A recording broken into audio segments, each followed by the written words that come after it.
Is slow internet dragging you down? The problem could be hiding behind your walls. The quality and setup of your home's cabling can affect your phone and broadband services.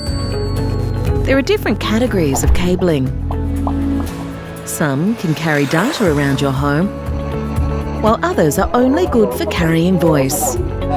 If your devices use network cables to connect to the internet, you may need to upgrade to high-speed data cabling. Sometimes the cabling isn't properly configured, particularly in older homes. This can cause signal problems, or perhaps the cabling in the walls, ceiling or floors has become damaged or worn out. If you think your cabling may be the culprit, talk to a registered cabler who will be able to check if it's up to scratch and get your internet back on track. For more information, visit acma.gov.au/telco tips.